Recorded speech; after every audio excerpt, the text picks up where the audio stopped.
Welcome to the Holy Spirit's Curriculum of Joy podcast. My name is Wanaka Oberhuber, and I'm your host. My guest today is Laura Bodard. Hello. Hi, Wanako. Lovely to be here with you. I'm so happy you agreed to join us here. Yeah, it's a first for me, so that's quite exciting. Don't know what I'm going to say, but I'm sure it's all in hand. Yeah, that's beautiful. Trust in what is coming. So I like to start for when I have a first conversation with a big question. How did you get to see the world the way you do today? That is a big question, and it's been a gradual process, as it is for most people, I think. I think in very rare occasions it can happen in a very short period of time. And I think for many as well, for me it started with a breakup, and which when I was 18, 19, which made me fled to Africa. I decided to go to Namibia and did some volunteering, and that just opened my eyes. I felt so much love. I felt so at home there. And I started reading. I was into Louise Hay, You Can Heal Your Life. So I was reading that a lot. And then, yeah, those two things combined, I think, put me on my journey. And I became aware of the impact of my thoughts. And time went on, and I kept traveling whenever I could while I was studying. And then when I graduated, I went to travel around the world for 2 years. And that really, with the intention to really know myself, not knowing what those implications were going to be. A few months later, I met my partner, Matt, who has played a tremendous role in my journey. Eckhart Tolle also came onto my path, as for many, and I love his teachings. I studied with him as well. And eventually, A Course in Miracles also came into my life a couple of years ago. And yeah, I'm now trying to live a life of trust. I have my last day of work tomorrow, and I don't know yet what I'm going to be doing, but I'm quite excited for the next phase of my life. That was very brief, I know, but yeah, I know there's so much to say, but at the same time, I can also just be quiet and not say anything. So yeah, Wanako, you can just ask away if you want. Well, today it's your turn to talk more, so I will try to induce that in you with my questions. Sounds good. So the brief journey that you described leaves us very curious and very interested in what there might be more behind that. So would you like to describe some of these experiences that you had where you discovered that you could change your mind about things and what those changes were? Yeah, well, one thing that really stood with me is I was in the Philippines going from one island to the next because there are many islands there.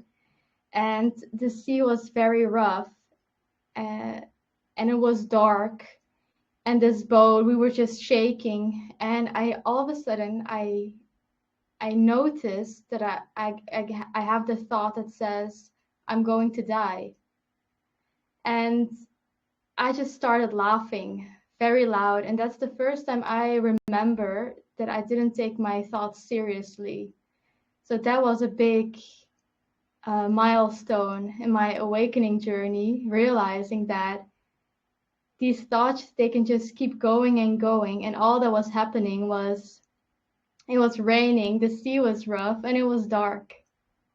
I mean, yes, I could have died, but it was just my thoughts creating this story. And for the first time, I wasn't buying into it. So that was very big for me, that moment.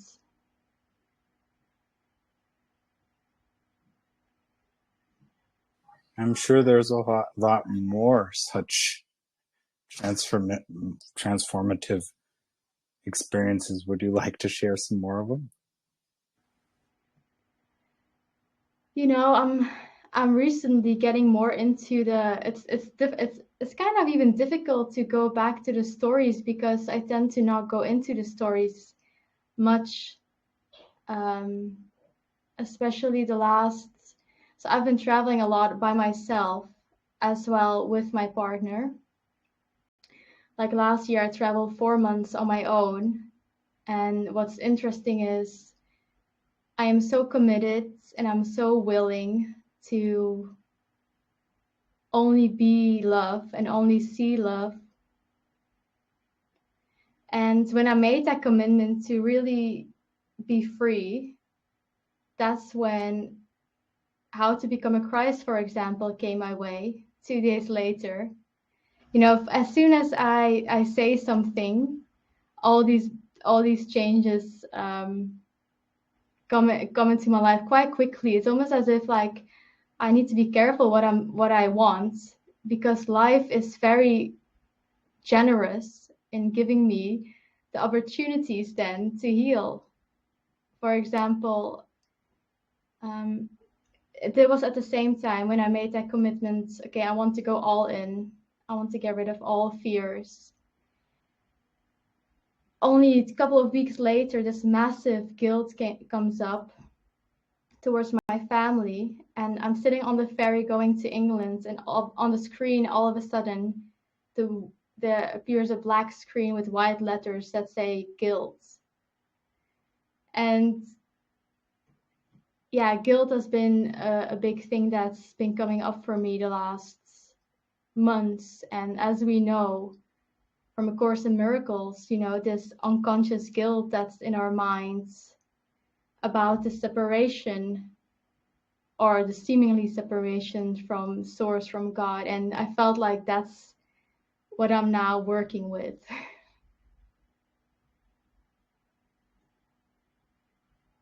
Would you like to elaborate on the idea of this storm that's going on, this guilt being a storm, and how that could wash away the fear and all these things by washing away the guilt and so on?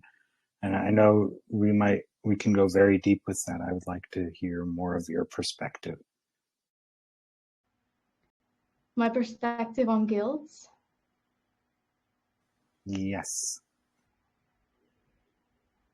Well, I noticed actually from as a child, I felt guilty for the tiniest thing. You know, there would be something on the stairs, and I could take it upstairs, but I would be too lazy to pick it up. But then when I get to the top of the stairs, I would feel such guilt that I would have to come down anyway to go and pick it up. And guilt is something I feel in relationships very often as well.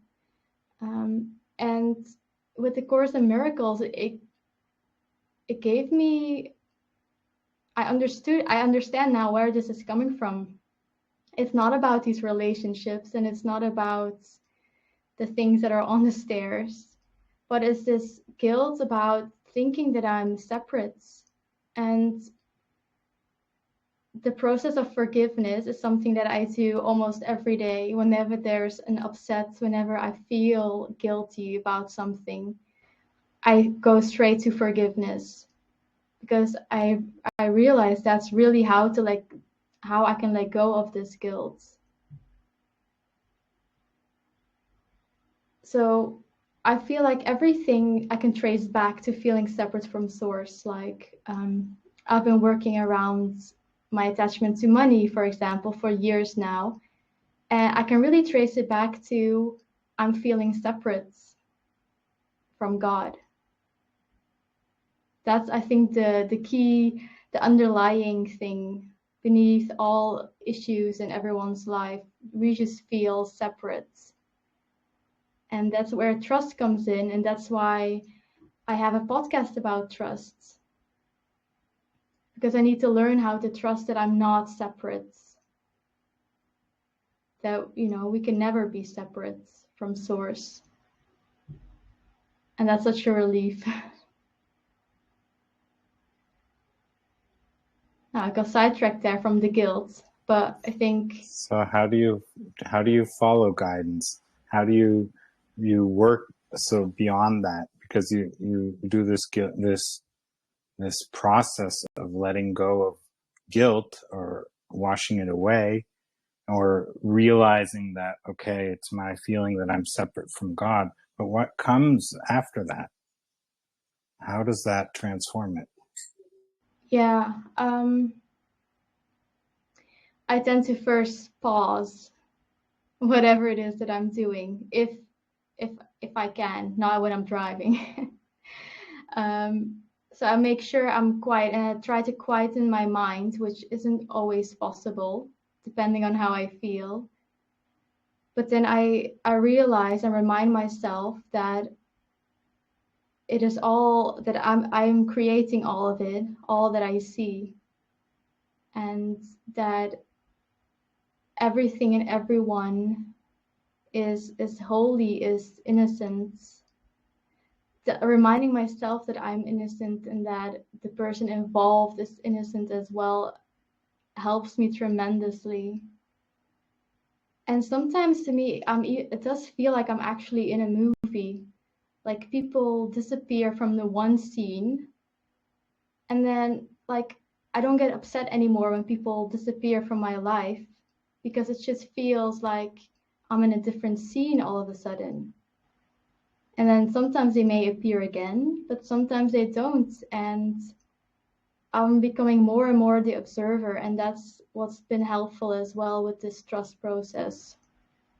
I try to take a step back, because I used to be, and still very much at times, want to be in control. I have, this self-will of knowing how things should go and how things should be. I try to surrender that. And lately I've been practicing a lot with what am I to do now, rather than just go off and do things. I take a step back, relax, and just ask many times a day, what am I supposed to do now? What do you want me to do now? So that's, the trust. And Ramana Maharshi, I love him, and how he says, asking yourself, who am I? Or saying, when I'm thinking certain things, like, I'm not that, I'm not this, I'm not these thoughts, but who am I? And just contemplate on that. So there's many little tools I'm using to try to stay in trust. But it starts with forgiveness, I find, especially when I'm upset. Yeah, and I ask the Holy Spirit always to guide my words and thoughts and actions, and to please help me to only see and know love. That's like something I do every morning, ask for that guidance. I don't think we can do it alone, to be honest. And why should we? Because we are guided in every moment if we allow it. So why not make use of it? That's what I think. So what do you do when you want to open up to guidance? Do you have to get still inside, or is it just by asking for help that the guidance comes, or do you have to be in a specific state of mind for the guidance to be obvious, or what happens? Yeah, well, quiet mind is always the best. But that doesn't always work. I sometimes write as well. I do love writing.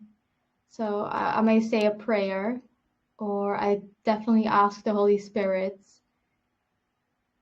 for help to answer whatever question I have. I tend to ask open questions, more also like how-to questions, how to deal with this or how to see that, rather than what should I do, because I don't really get clear answers then when I ask that, because I don't think it's about the what, but more about the how. So that's what I do. And guidance often comes just a few days later or something. Like this one time with Eckhart Tolle, his School of Awakening, I saw it. It was the first time in 2019, and I just knew I wanted to do this online training, which was 6 months. And then I saw the price, which was $3,000, and I had like less than 200. So I thought, okay, I can't do it. And then 2 days later, this thought popped in my mind, like ask them if they've got a scholarship, because I couldn't find it anywhere on the website. I see nowadays they do, I think because of COVID, but then they didn't. And they got back to me and they said that I could apply for one, and then eventually I got it. So, that was guidance. Or I needed a car. Again, same amount of money in my bank account. It was around the same time. And eventually I got a free car. I mentioned it to my mom, and she said, oh, well, Dad's uncle is not using his car. Why don't I ask if you can borrow it? I said, okay, good. And I borrowed it. And then after 2 years, she said, it's yours. So I am being guiding to ask people the right questions. So yeah, I tend to get a lot of thoughts, but it's not always clear that it's guidance, because they're my thoughts, and I notice that often I'm not listening, and that's how I know it was guidance. Like, take your umbrella, take some tissues with you, and I always just think, no, I'm gonna leave it. And then I realized, okay, that was guidance, because it started to rain and I needed an umbrella. I needed those tissues. So for me, they often come as thoughts. It's still, I need to distinguish how to know that's actually not coming from my ego.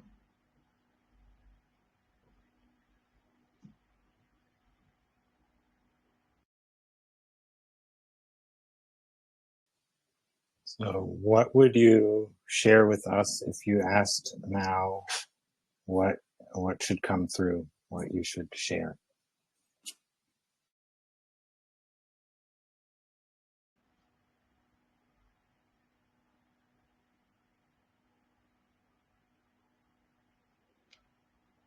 What comes through is not to take your thoughts seriously, to be joyful and to be curious. Like, instead of worrying about the future, just thinking, okay, I'm excited, what's going to be next? This is going to be a good movie. I'm curious to know what the next scene is going to be, rather than, oh my God, where is this money going to come from? What am I going to do? What job am I going to have? Like, for me now, I know the script is written, the future is, kind of planned, whatever, if we can call it future. But there's no point in me worrying about it. Why don't I just relax and have fun?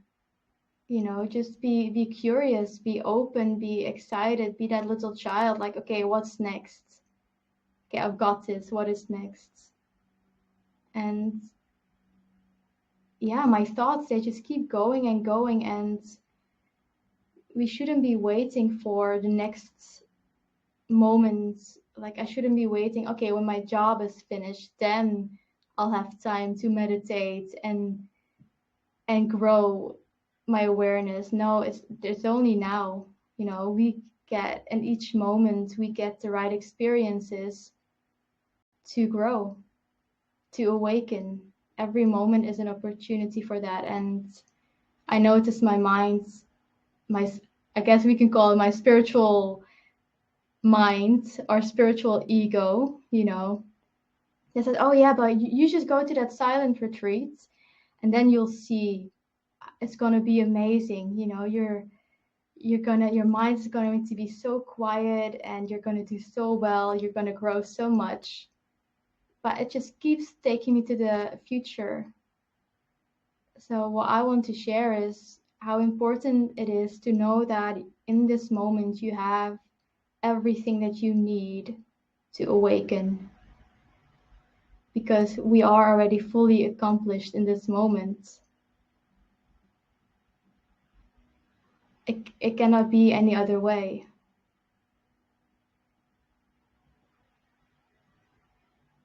Yeah.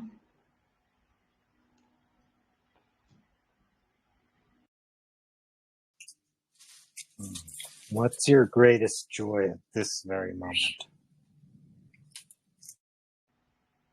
Chatting to you. It's true. I mean, this is honestly the only moment there is. Me chatting to you. Because we can't derive joy from the future nor from the past. We can only feel joy now. So, I mean, yeah, thoughts can make me happy about the future, but I've often had that where I was looking forward to something and it didn't happen. So the joy is always to be found here with you now, Wanako. Yeah. And I'm just enjoying the little things becoming, I can just feel, or I don't know if it's God or if it's love, but I can just feel often very joyful, or I can't even describe it. I can feel this alignment or something even. I could even just be driving in my car and I could just feel joy, immense joy. I could be looking at someone in the streets and feel so much love for that person. I think joy comes from when we are aligned, yeah, I think so, when we are aligned.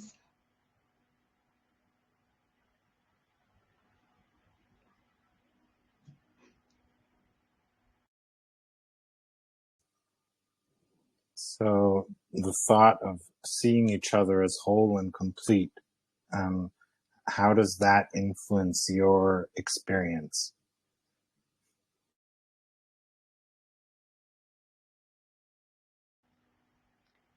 It makes the grievance go away much faster. Definitely. Sometimes immediately, as soon as I remember, it goes. So that's how powerful I find it. Reconnecting with truth and knowing that there is only one mind, there is only love, and if there is only love, then that means that the other person can only be whole. And when we judge someone else, then we're just judging ourselves. So for me, that it's really helpful to just remember that you want to go, or whoever I am talking to or seeing, that person is whole and innocent. And it's almost as if I can't see it with my physical eyes or anything, but I do try to focus on the light that's within someone. Like in my daily life, well, till tomorrow that is, I work with teenagers and children who need a bit of help. Often they have autism, or they're very sad. And I really try not to focus on the story that the parents tell me, that the teachers tell me, but just see that child as whole, that there's just nothing wrong with it. Well, it's him or her. Yeah.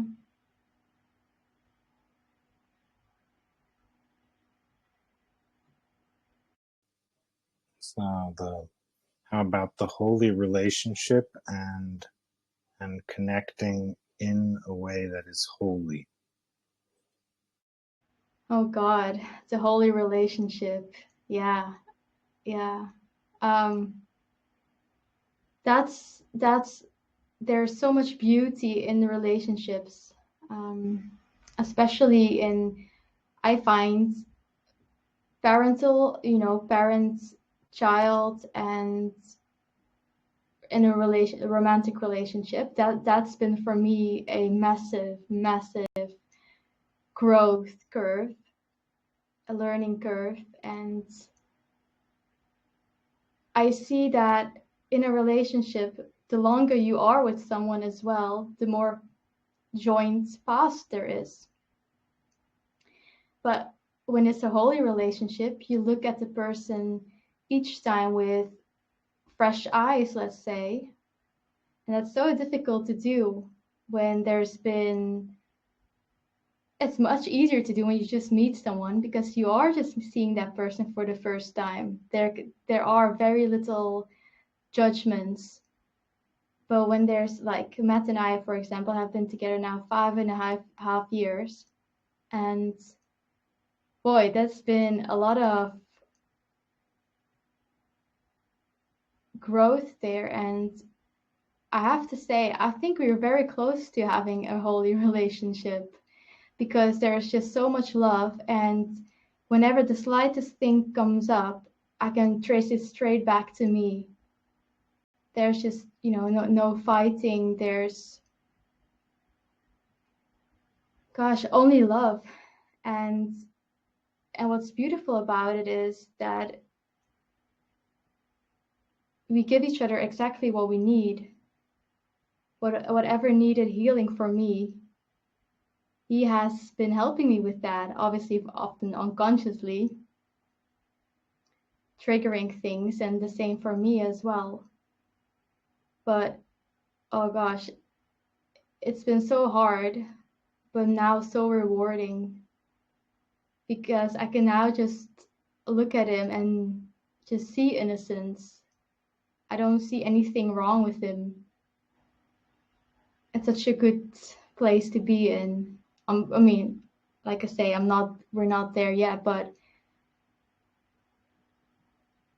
I can see it growing each time.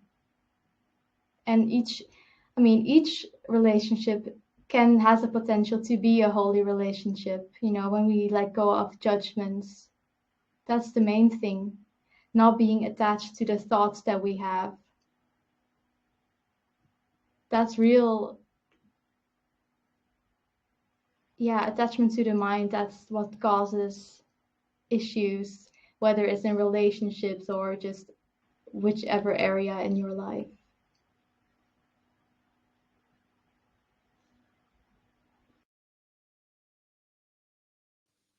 So you might like to speak about diversity in connection with the thought in A Course in Miracles of having a special function. Monica, you need to rephrase that for me. Well, in A Course in Miracles, it says everyone has a special function. That doesn't make them special, it makes them equal to fulfill their special function. And for everyone, it's a very individual experience of fulfilling the curriculum. And so there's diversity, obviously. So to connect that and look at that a little deeper. So more what I think my special function is as this body, you mean? In all ways, in general, for yourself and for whatever you are aware of or want to share. I don't know if I understood the question correctly, but I don't know exactly what my special function is yet in this life. There's a part of me that wants to detach completely from this world. And to some extent, I don't really have any desires in the material world.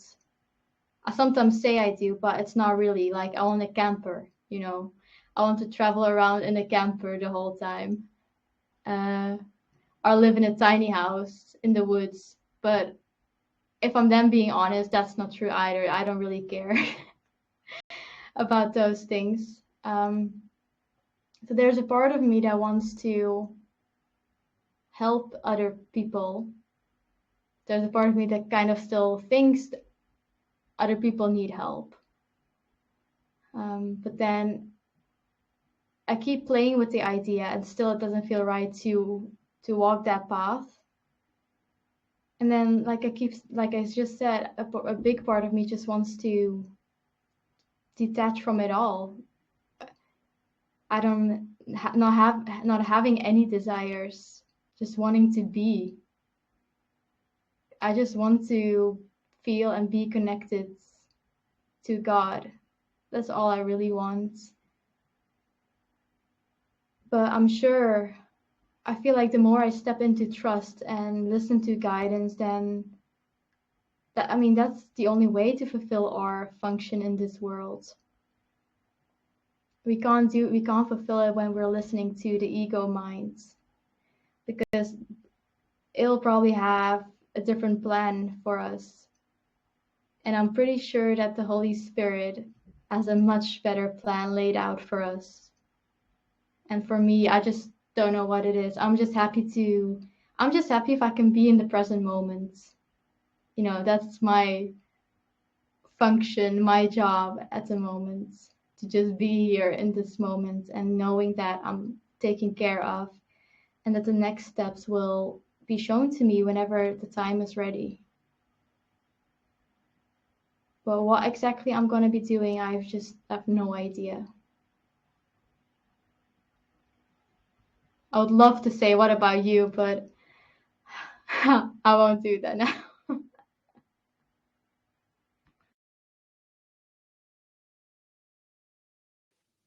Yeah, so the fascination with the special function is that it looks different to everyone, right? But as you were saying, you are looking at people and learning to see them as holy, as innocent, as and so on. And then at the same time, you will see that people are different in the world, right? And they have all kinds of differences. And so there's a lot going on there when you encounter that. I would like to hear more about that. Yeah, well, I guess on the very, very surface, people seem different. But then again, we all have the same thoughts. Kind of the same thoughts. Not everyone has the same superficial thoughts, but they all lead, I think, to thoughts of lack, of feeling separate.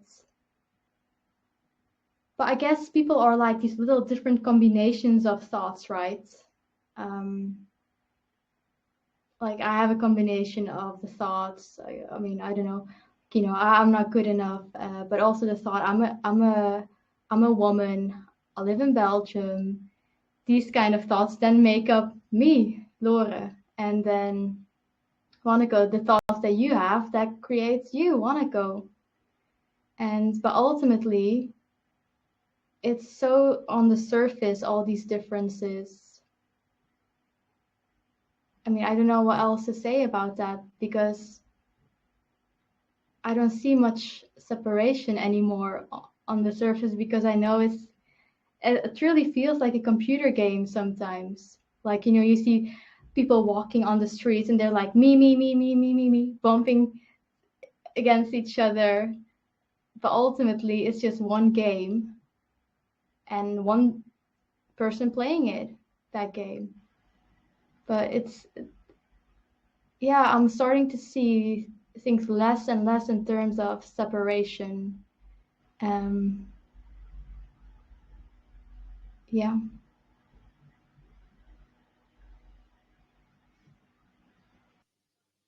So yeah, there's this big thing that you're speaking about, of how we have the same thoughts. Now, does that mean we understand each other, or is misunderstanding unnecessary, or what are you trying to say when you share that? Because I know A Course in Miracles speaks about us sharing the same mind, but how does that pertain to your life and your encounters? Well, a few weeks ago, I did a weekend workshop, and one of the exercises that we were doing was you wanted whatever you wanted to invite more of in your life, you would go into the circle, shout it, and you would do a little dance. And then whoever wanted to invite that as well also could join the circle. And almost every time someone wanted to invite something, everyone joined. And the same thing with we wanted to what do we want to let go of? Same thing happened, everyone joined. And that made me think everyone wants the same things.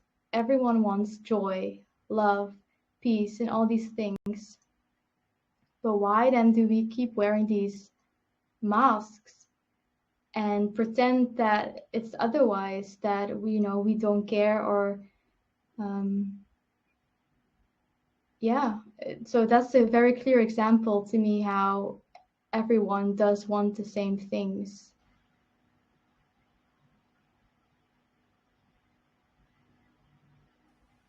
So, in other words, the thoughts that we're having are basically the same, and the results are also the same. Or what are you trying to say? Yeah, we all want the same things. Definitely. I think not everyone is just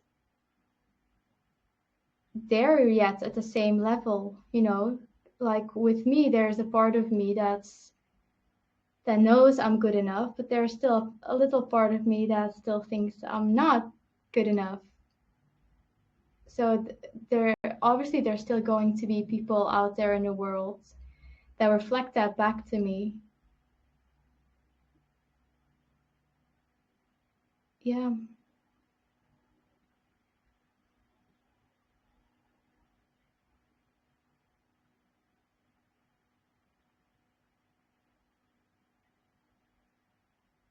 I do love a bit of stillness, to be honest.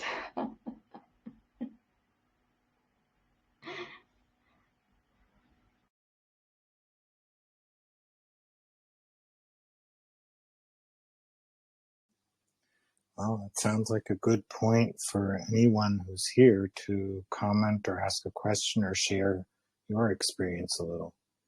Does any of you want to?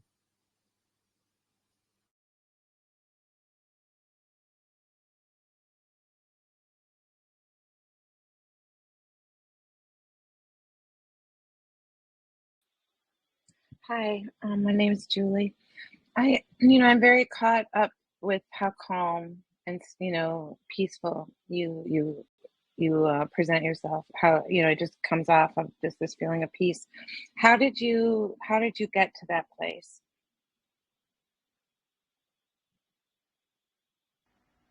I'm assuming you're asking me. Yes, I am. Lower, yes, sorry. Well, a lot of laughter helps. I do laugh a lot. And I've noticed that, yeah, I've stopped taking my thoughts so seriously, and I've been questioning my thoughts as well. And, Byron Katie's The Work helps me with that too. I just question everything I think. And each time I come to the conclusion that I just do not know anything. I just don't know a single thing. And that even makes me want to laugh again, because it's so true. A part of me just wants to stop talking, because these thoughts, all we're doing is just mind chatter. So Julie, I think it was Julie. It's been definitely a gradual process. It's not. I do hear from people a lot that I have a very calm and peaceful energy, but it's been a process, and mainly one of I've got this attitude of bring it on, life. Whatever it is, I'm ready. I just give me anything, because I'm so committed to break free, if if that's the right word. And I think because I'm so committed, I'm not afraid to feel upset and to deal with these emotions. And because I'm so open, they move through me so much more easily than when I resist everything. When we resist things, it just really slows down the process of healing. Not that there's anything that needs to be healed, but yeah, I just try to really accept whatever it is that's happening and trusting that it's meant to happen, and that brings me so much peace. So yeah, many things I do, but And then can I ask you, with relationships or when negative things happen to you, how do you stay in awareness, about what you need to do, especially if there's a change needed? yeah,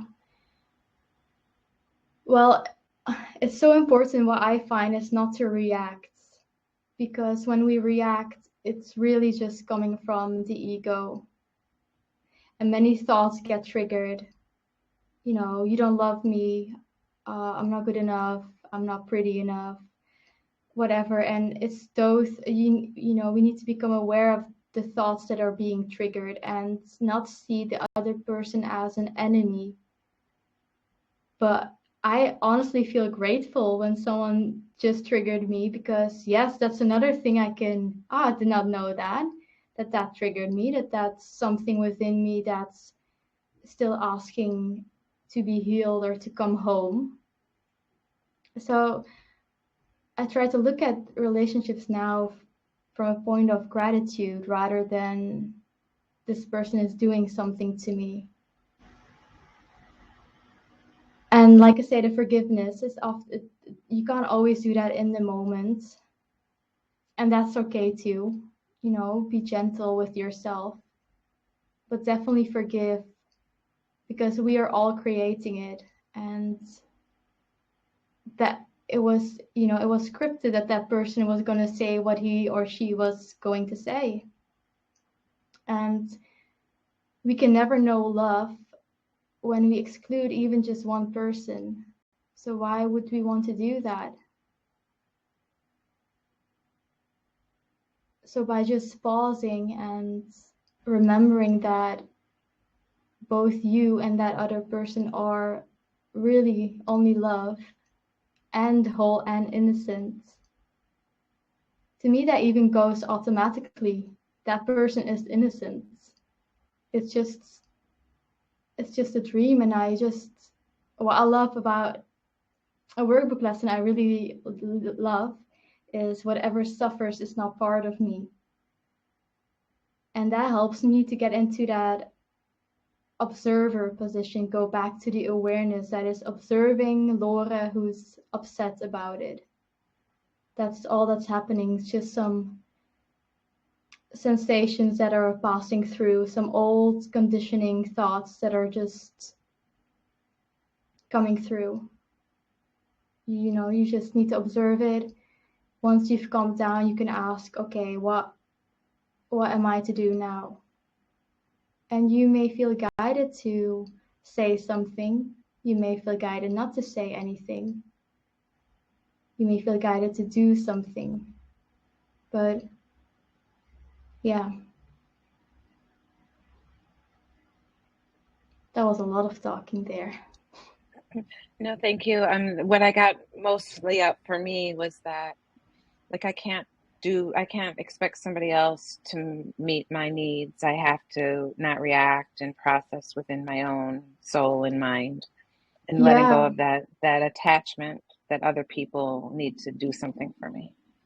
Yeah, definitely. And knowing that we are responsible for how we feel.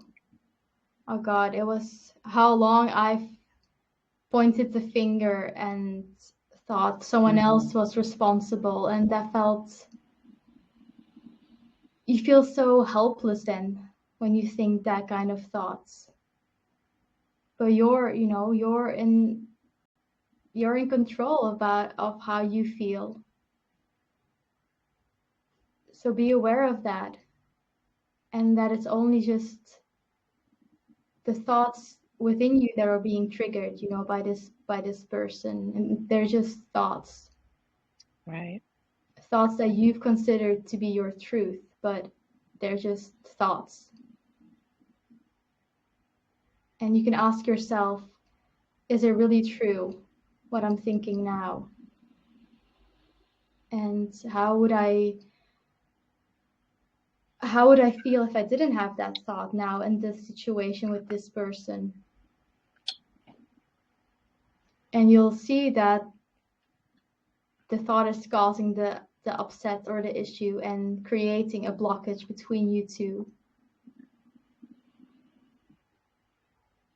And it helps me as well to remember that that other person is just crying for love, just asking for love. Just like you are then in that situation, or just like I am in that situation. So we both want love, and we're both upset. That's why stay upset when we both want love.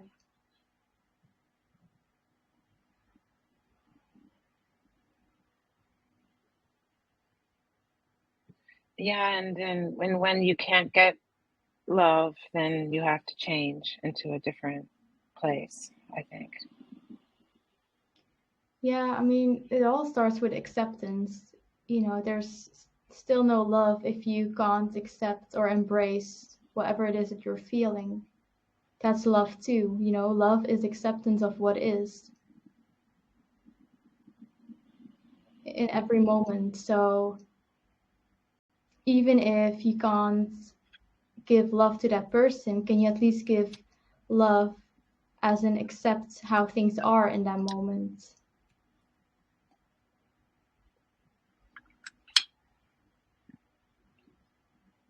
Thank you. Thank you.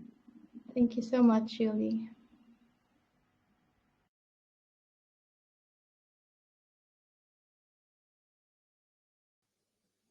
Anyone else?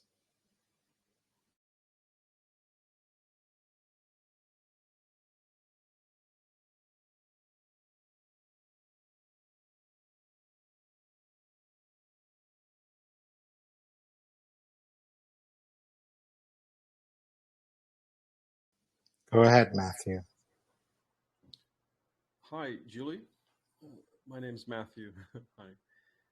When you asked your personal question, is it true, right? Do you find, well, I can imagine in my mind that I would find that depending on the changing nature of who I thought I was, that the question, is it true, would be weighted against the current idea of myself. Does that resonate with you? That there's not one static reference to the question, is it true? That is a that it is relative to what I think truth is as I evolve spiritually. Does that make sense? Hi, Matthew. Are you asking me or are you asking Julie? Oh, I'm sorry. I'm asking you. I'm sorry. I do apologize. No, that's okay. You could have asked Julie. That would have been fine too. Sorry. Lori, right? Yes. Okay, I'm sorry. No, Excuse me. that's okay.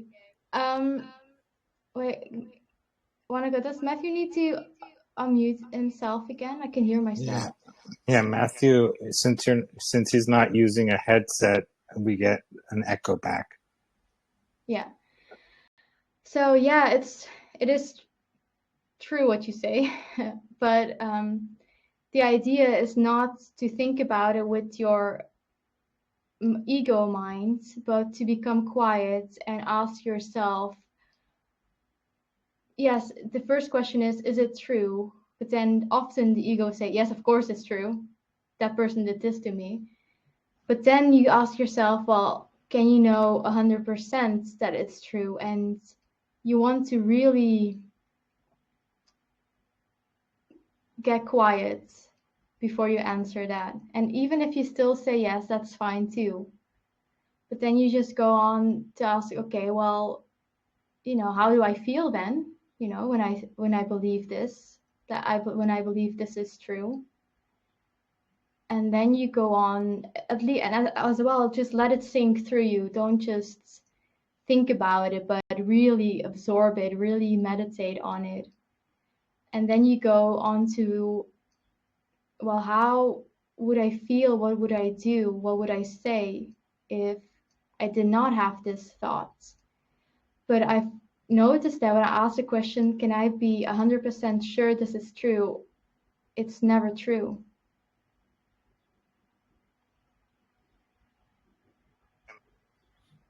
Thank you. Yeah, yeah. I resonate with the idea of that to be still, to be quiet. You ask the question, and it's not an intellectual idea of what truth is. That it's an inner knowing, whatever your inner knowing is. It's the authenticity with self, really, that I would be after, right? Yeah. Thank you. Yeah, exactly. Thank you.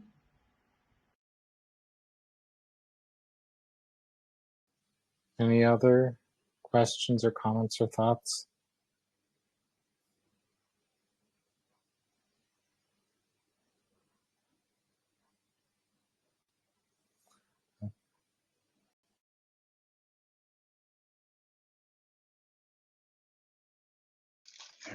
Yes, you can hear me now. Hi. Well, I just wanted to say, Lori, I didn't get in right at the beginning, but I heard a lot, and it gives me a great pleasure to hear your young voice speaking such truth, and I feel really wonderful listening to you. So, thank you for sharing your life with us today. I'll leave now. I'll mute. Oh, Michael, that's so kind of you. Thank you for sharing and saying hello and letting me hear your voice. Thank you.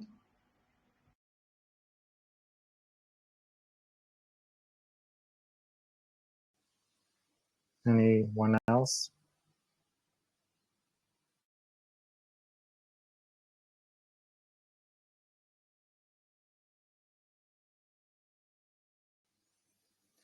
Okay, it looks like we got a lot of beautiful things to think about from the comments and questions and insights shared with us.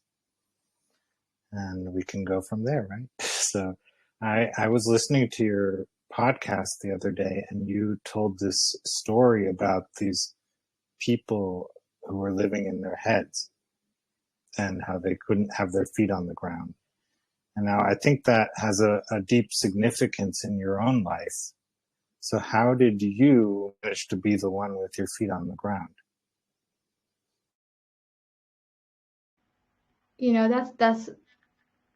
That's story is quite funny because I think I wrote it 2 years ago, and I started working at a school working with children, and all of a sudden these children's stories would come to me.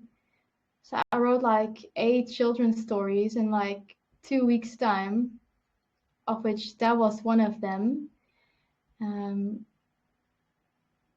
Because all I see is people in their head.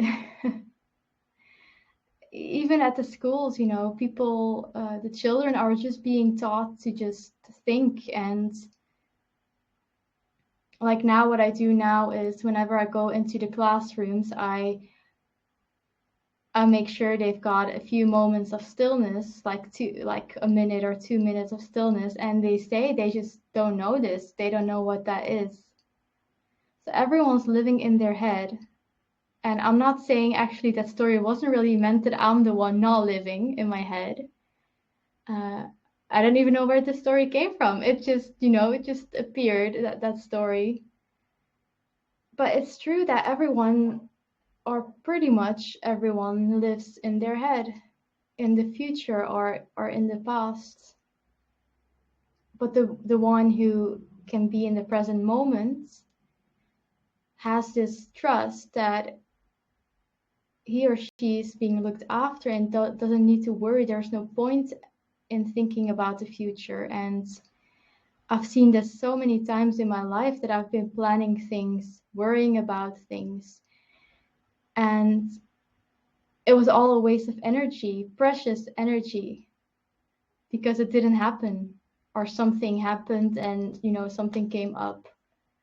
So living in the head is, yeah, you mean there's nothing wrong with that, but know that we can have much more from life. Life just wants to give to us in every moment, in abundance. But what do? We keep thinking about the past or about the future. So yeah, I love that little story. Did you like it?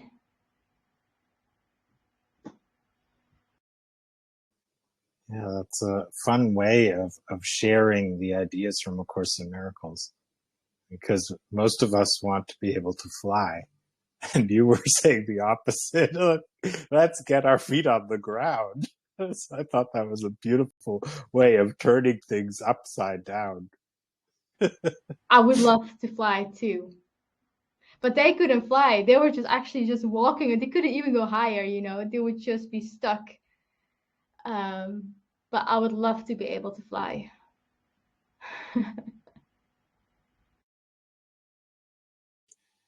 Yeah, so that's a fun way of, of stating the idea.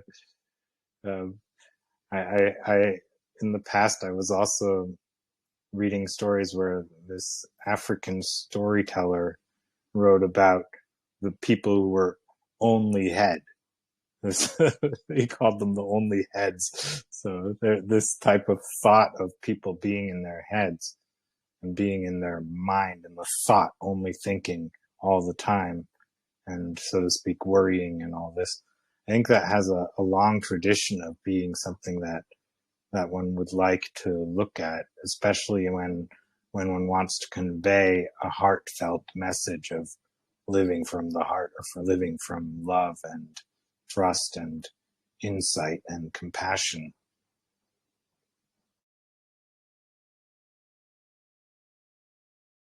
And it is such a useful tool.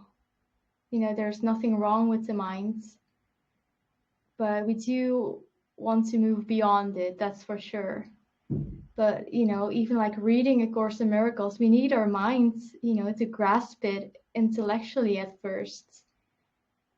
But then we move beyond it, and where we realize we don't even need these words.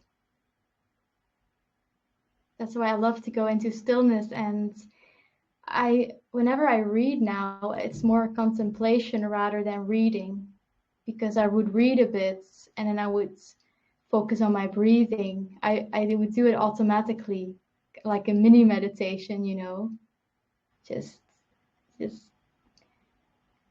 let these words really sink in. So, the mind is very useful also to plan things, but then it's so important to then come back. And get so boring because you need to do it all the time. Coming back. Hey,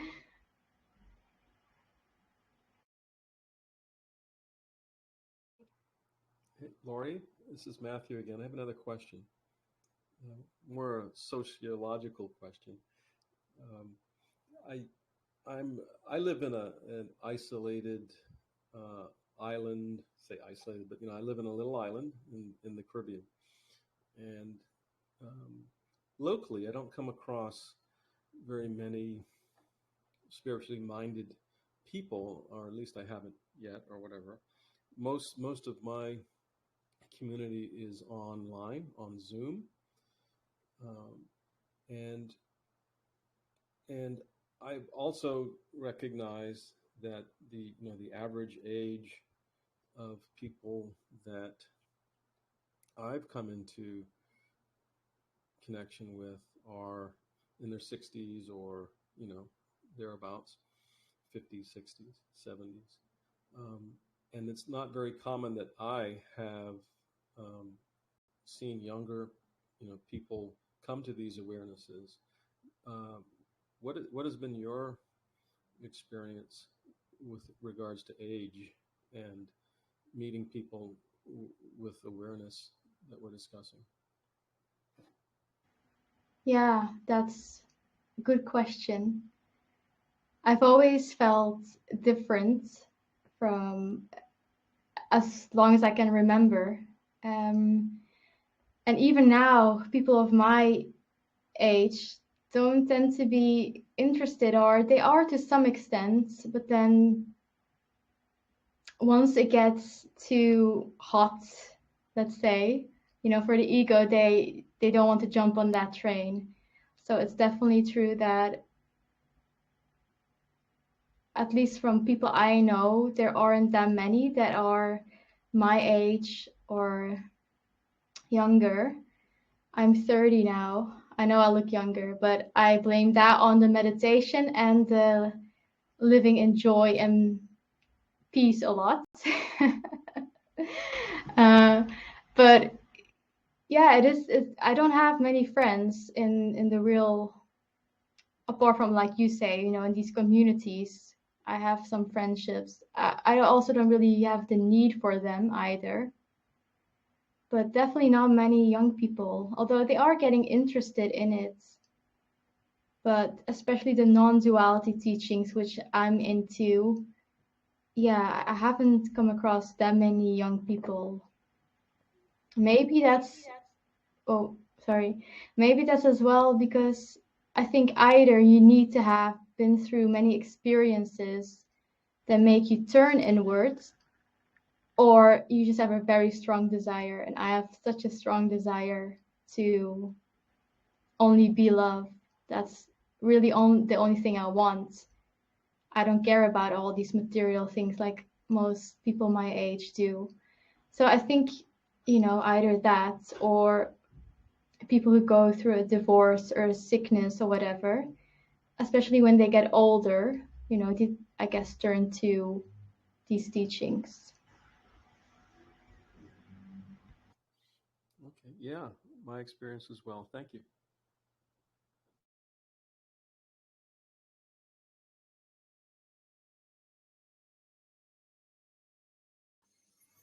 Yeah, I think that's also another one of these things of gender, age, and so on. But and what actually gets us to want to know who we are, right? And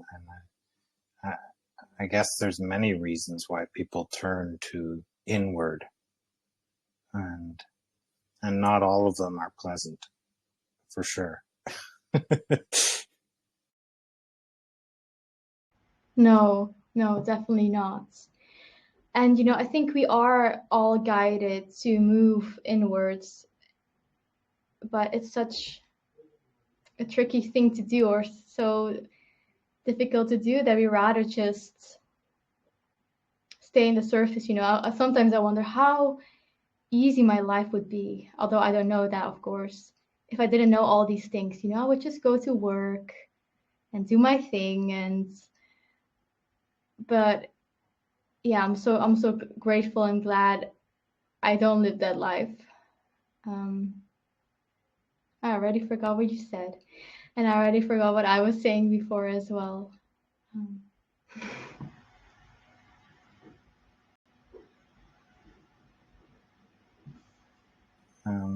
I was talking about the reasons why people turn inward. Oh yeah. And they can be, and that they're not always pleasant, but they can be. So what would be the pleasant experiences that lead to turning inward? Yeah, well, I think that's spending time in nature and meditation, doing things mindfully. I think those are things. Reading, spiritual things, listening to music. I think those kind of things help you without having to be forced into a traumatic experience. But, you know, I don't know, this whole thing about the script being written does sometimes feel like that to me. Sometimes does feel a bit like a dream, although I compare it to the Hunger Games, actually. I don't know if you've seen the Hunger Games or read it. Yeah, I compare it to the Hunger Games, because in the Hunger Games, there's this arena where people go in and basically have to kill each other until only one survives, right? And so this arena is full of fear, but it's all created, all man created, because this arena is not real. Just like what we're creating is not real, but it definitely feels real, and it is life or death for us. Definitely for our ego, it's constantly wanting to protect itself, because you know, in each interaction, if it's not right, it thinks it's gonna die. So, and the Holy Spirit or whatever is like these little gifts that girl got to like help her navigate this arena. But what's true and what's real is what's outside of the arena, but what still infuses the arena as well. That's how I see what our true reality is. But we are still stuck in that arena and shit happens, you know? Yeah. So yeah, for some people are being forced into to turn within, you know. People, you know, with burnout, they keep going and going and going, but then life says, well, you need to slow down. But if you don't listen, then people fall ill. Life will do whatever it takes for you to turn within, because it wants you to know that you are life itself, that you are one with it.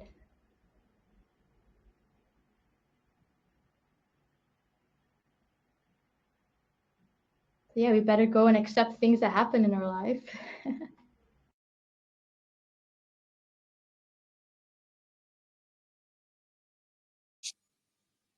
Yeah, so you're saying that for those who go through this struggle and fear and so on, and that's the trigger for going within, it's somewhat like the Hunger Games. But what is it like for those who are being going within because of the joy of it? What are the triggers there? I think everyone has got their struggles, or at least their negative thoughts to deal with. You know, it doesn't have to be a traumatic experience or a life-threatening disease or someone, you know, losing someone they love. It doesn't have to be all these things. But there will always be a sense of not feeling fulfilled, I think, a longing for truth. I think, I think it will differ for everyone, but I feel like everyone will there must be more. There must be more than this struggle. And even that knowingness that there's something more can be the trigger to go within. And then the right books will follow, the right people will follow. You know, all we need to do is just be in this moment, and we are being guided to the right people and the right situations that will guide us back home to truth.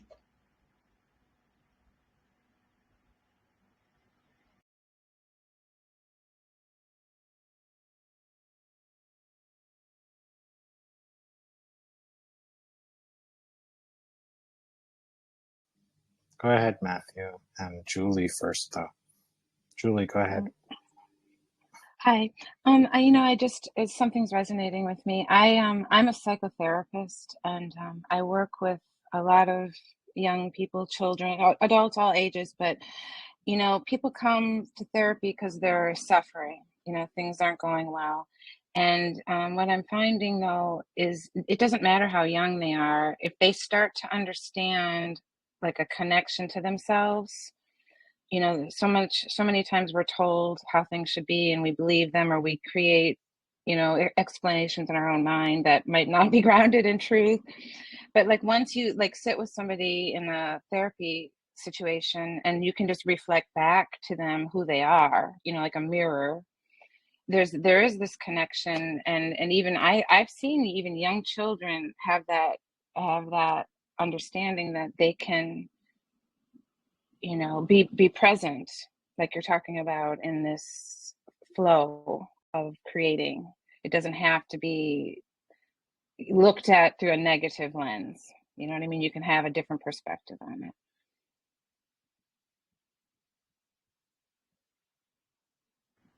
Yeah, definitely, Julie. I feel like, especially with children, you don't even, because I work with children as well, and I find that I don't always need many words.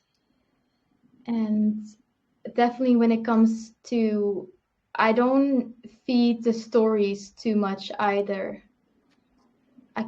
They just need like very little, like when a dog is not behaving well, you just give them like just a little, you know, you touch and then to correct them. I find it with children, it's the same. You just need to just ask a very short thing and they respond very well to it. And my main goal whenever I'm a psychologist, is just to be just being present, fully present. That just makes the world of difference, I find, working with children or teenagers or adults. And yeah, these children are still much more, they embody much more this truth and this innocence, and it's very lovely to work with them. So it's nice to hear that you work with them too. Yeah, I just have one more thing to say. It's interesting because children in some ways are so much more open than people as they get older. But, you know, commenting on what Matthew said, like there is something that happens in middle age where the brain, we get wiser somehow, we have more perspective. You can see a broader picture. And that does change the way you interpret reality, I think, if you're aware, if you're able to stay self-aware. So thank you. Thank you for your reflections. Thank you, Julie. I'm just quickly going to create a bit more light. Let there be light. Let there be light.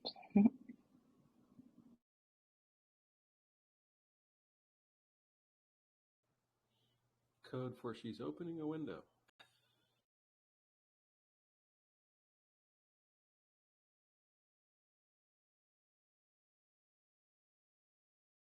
All right, back.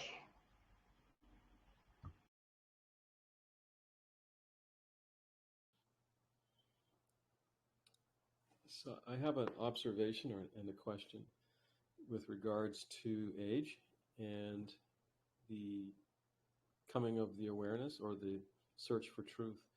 Um, I think there can be a path, and I'm wondering how common it is, a path that is sort of joyous instead of, full of, trauma. And I had experienced, but I don't know how common it is, but it was picked up on in the book, The Celestine Prophecy, in the 90s, I guess. Um, this experience of coincidences. I was experiencing coincidences that just seemed too bizarre to be mere chance in my teens, and I started to be attracted to that, and it was just so frequent that I recognized there was definitely something more. And I don't know if that was a personal gift or was it pretty common.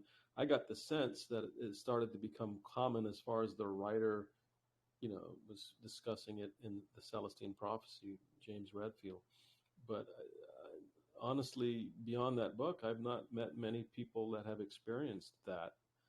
in my life beyond that book. Any comments on that? Can you give me some examples of those coincidences? Sure. Yes, sure. Well, one of the ones that I can think of most poignantly when I was 19, I was on a summer break for out of college, working at a job in the islands. And my college was in Florida, and so I was back in the Bahamas and on a summer break, and I worked on a beach, and I met this girl and her family vacationing on this little island beach where they came to snorkel for the day. And we started talking. I was bartending at the time, and I had asked her where she was from. She says she's from Florida. I said, oh yeah, well, I live in Florida usually. I said, what city? She says Jacksonville. I said, yeah, me too.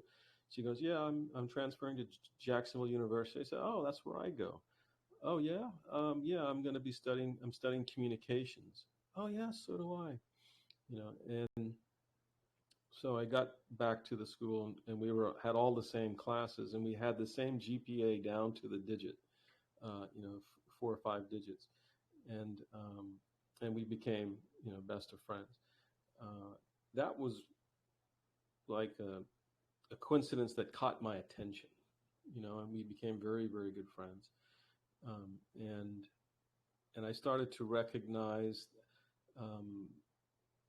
way back then, this is again when I got my first car, I remember fretting about something.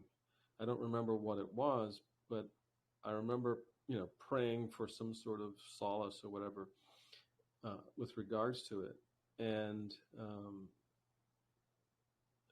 this is more than 30 years ago, and no, not 30 years ago, 25 years ago. And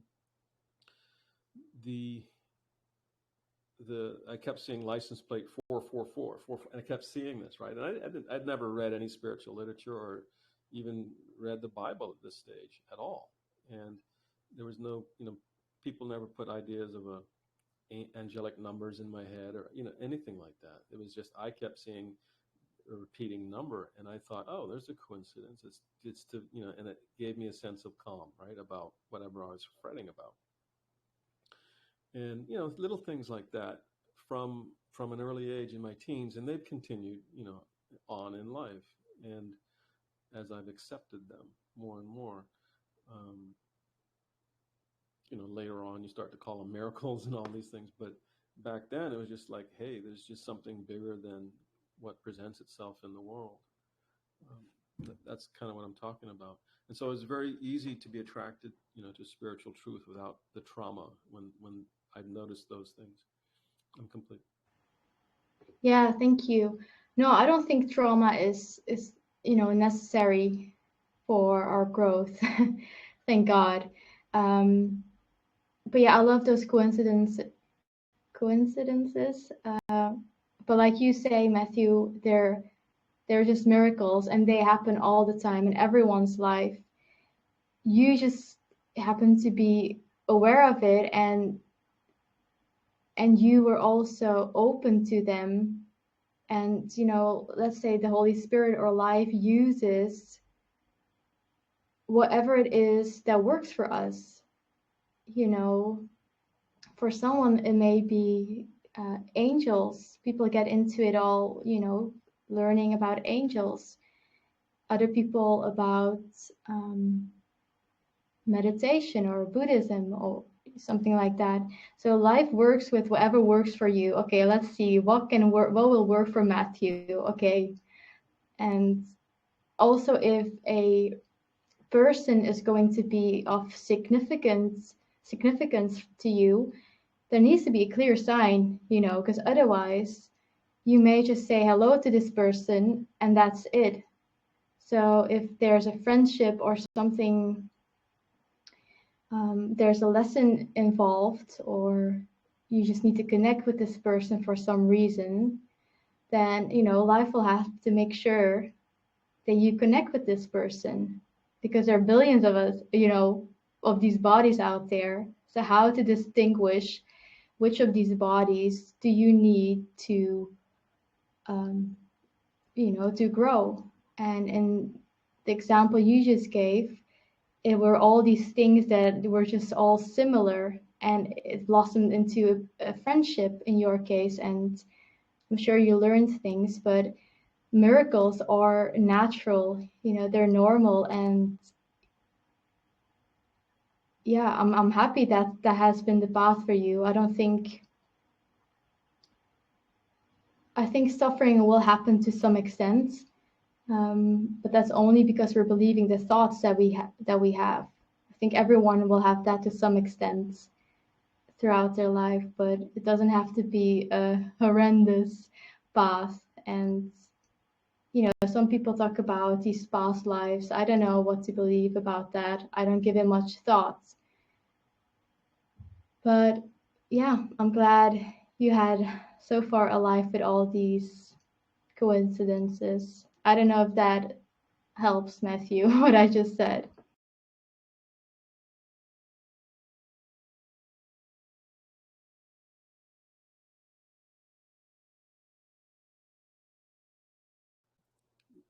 It did, Lori. Thank you very much. Thank you. Talking about it is a good thing. Great, thank you. So now we're moving towards the end. And so if there's any last questions or comments that want to come out now, please say it so now before we start wrapping up.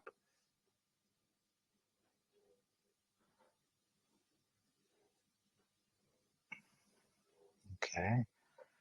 And Laura, do you have anything that you want to share that I haven't asked you?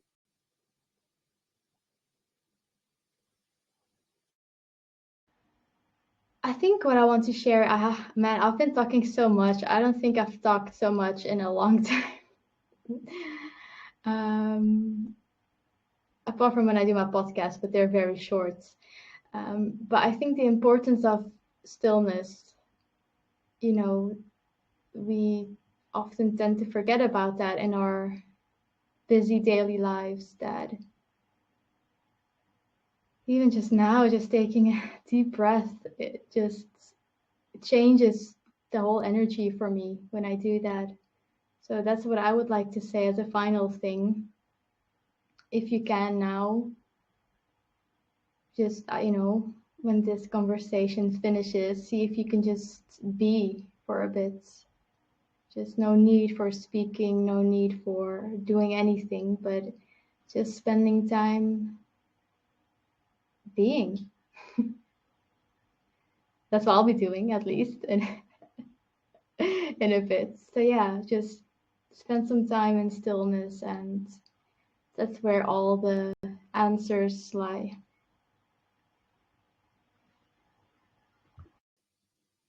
Yeah, that's good to think about and to practice. So now, how can one reach you if one wants to reach you? And as you know, Laura has a podcast, so we will put that in the show notes, how to get there as well. And it's called Life Will Provide. So a very fascinating topic. And like I said, there's even some very beautiful stories in there. And I will be on the podcast very soon as well. So you'll hear more from me there as well. Yes, I'm looking forward to ask the questions this time, or next time. But yeah, for those who would love to listen to my voice again, you can go to just lifewillprovide.com, and the email is there. If you feel like you want to be on my show as a guest, you can. If you want to share a story of trust, because trust is the theme of the podcast. Just knowing that life will provide. Life provides in this moment for every one of us. So Yeah, thank you. Yeah. And thank you for listening and joining us and joining in the beauty of walking each other home and remembering who we are. For that is really, really significant in our lives. Thank you so much. And please subscribe to the podcast, spread the word, and leave reviews so that we reach more people. Because that's always beautiful.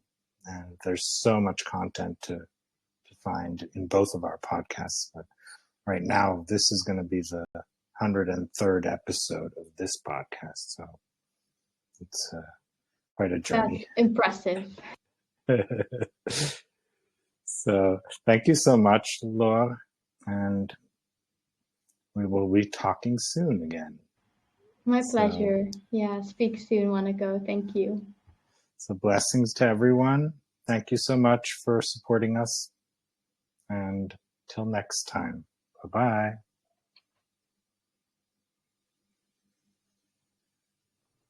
Bye, guys. Thank